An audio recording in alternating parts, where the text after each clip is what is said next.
Well, greetings, my Algebra 2ers. Welcome back to the video lesson. Today we're going to do section 1.2, and it has to do with real numbers. Real numbers, there are imaginary numbers, but those are going to be talked about in chapter 4. So let's just stick with the real numbers right now. There are two types of real numbers. We have rational. And rational, the first 5 letters spell out ratio, meaning you should be able to write it as a fraction or a ratio.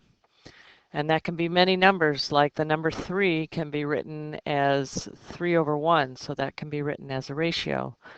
The number -7 can be -7/1. There's many numbers out there. Now there are different categories for rational. Let's go over here and write those down. We have integers. Integers are just the numbers on the number line, all positive and negative numbers. So if you think of the number line, we have 1, 2, 3 in this direction, and we have -1, 2, 3 in this direction. So any of those are considered integers. Now within the integers, there are whole numbers. Whole numbers are just positive, starting at 0, 0, 1, 2, etc. And then with the whole numbers, we have what we call the natural numbers. These are the numbers you use when you were a little kid and you were learning to count. And they say, okay, can you count to 3? And you'd say 1, 2, 3. But you didn't use the number 0. We don't start with 0 and naturally counting. So that's the only number that does not belong in the natural numbers. Now the second set is irrational numbers.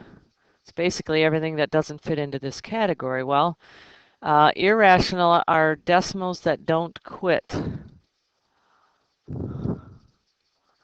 or repeat.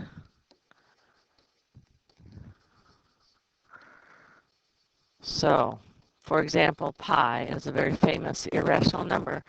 It doesn't repeat its pattern. The decimal goes on forever and ever.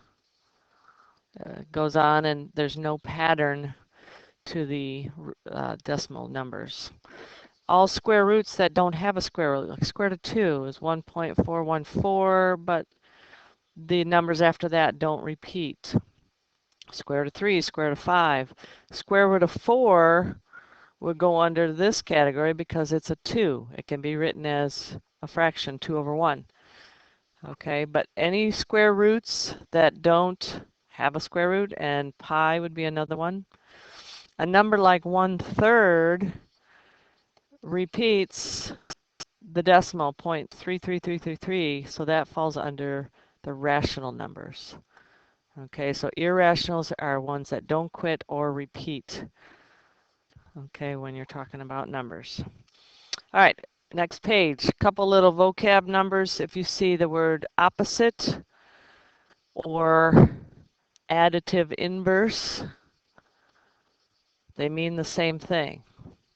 So if I have the number 6, its opposite would be -6. It's that simple.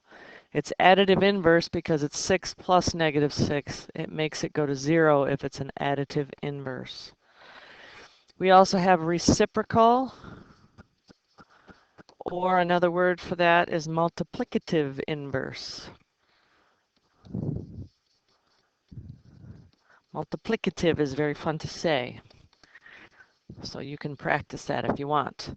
So if I have 1/8, its reciprocal is 8, and that means it's going to multiply to get a 1. A multiplicative inverse makes the number multiply to get to 1. So if I have -3, then -1/3 has to equal 1. They both have to be negative because it has to equal 1.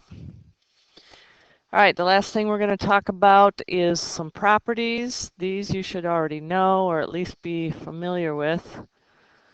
The first one, maybe not, it's called closure.